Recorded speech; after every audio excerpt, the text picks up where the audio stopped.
Folks, we have some big news, huge news about the fourth stimulus check that I want you to know. When we use taxpayers' dollars to rebuild America, we're going to do it by buying America. Buy American products. Support American jobs. The federal government spends about $600 billion a year to keep this country safe and secure.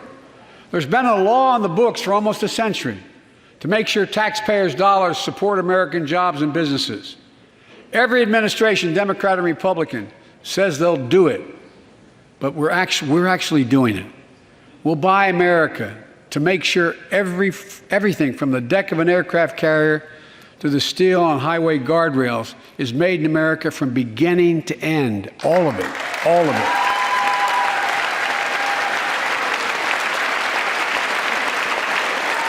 But folks, a new $600 stimulus payment has finally been approved from the lawmakers in Congress. The round of stimulus checks are on the way for many people, and I know many of you are wondering whether or not stimulus checks are going to be sent out. Well, the new legislation has been proposed. A fresh round of new stimulus payments might be going out sooner than later. This is wonderful news. Friends, Democratic lawmakers in the state of Oregon, for instance, have finally introduced a bill, among many others, to send out stimulus checks to the residents. This bill could possibly send out $2,000 to eligible essential workers and give $1,200 to unemployed residents who return to work. However, this year, the bill was scaled down to only $1,000 monthly payments. The one-time payments have been brought down to $600 even now, and it's now estimated to cost the state of Oregon around $180 million. But the good news is this new bill allows eligible workers to get the full payment without worrying about taxes. There were also two other major modifications that were made. The original piece of legislation would have allowed low-income workers to apply for the stimulus payment. However, lawmakers had expressed concerns about finding a state agency or a third-party vendor that will be able to process payments in a timely fashion. If that route was chosen, many Oregon residents may not have gotten their payments until next year, or possibly beyond that point. Luckily though, this time around, workers in the state of Oregon would be eligible for the payments if they applied for the Earned Income Tax Credit. And a grand total of 260,000 Oregon workers are estimated to qualify.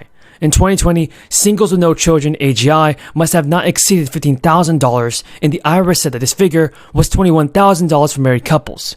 Moreover, the AGI for couples with 2 children must not have been more than $53,000. In France, this bill is heading to the first public hearing, so residents in Oregon should expect some extra stimulus cash.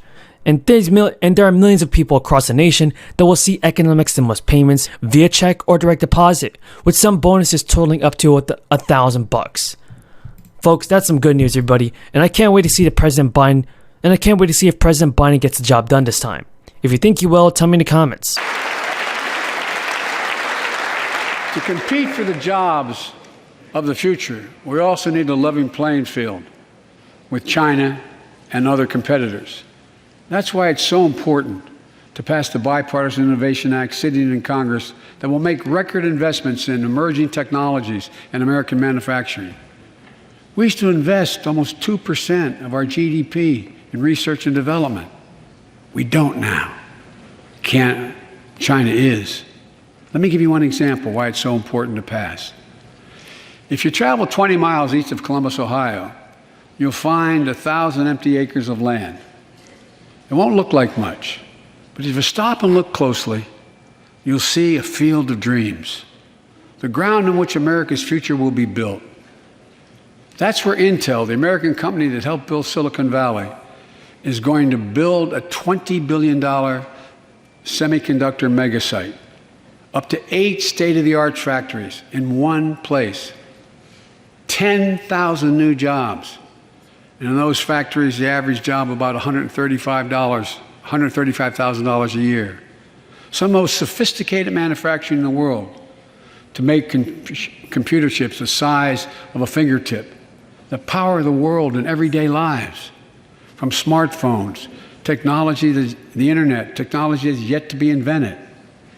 But that's just the beginning. Intel CEO Pat Gelsinger, who is here tonight, I don't know where Pat is. Pat, there you go, Pat, stand up.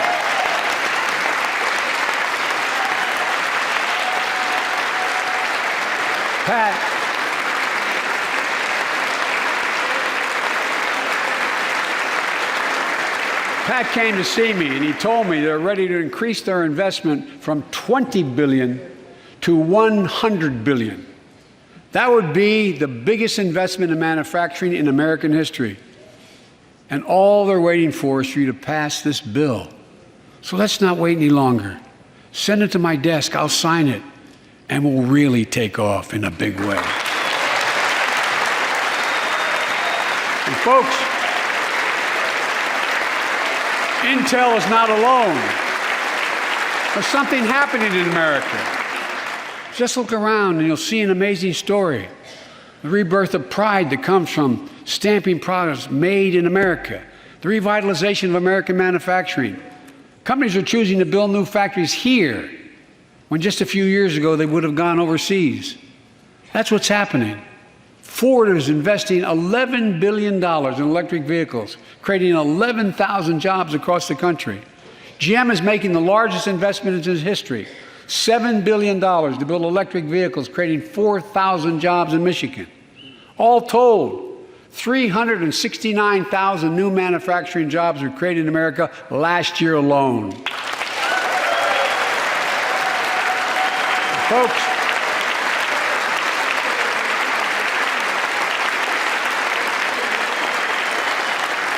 powered by people I've met like JoJo Burgess from generations of union steelworkers in Pittsburgh, who's here with us tonight. Where are you, JoJo? There you go. Thanks, buddy. As Ohio Senator Sherrod Brown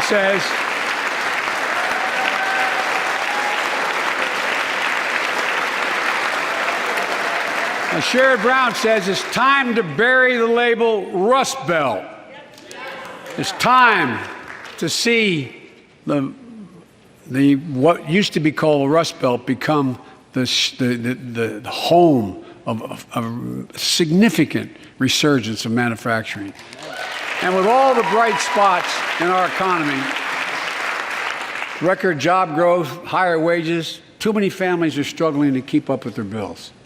Inflation is robbing them of gains they thought otherwise they would be able to feel. I get it.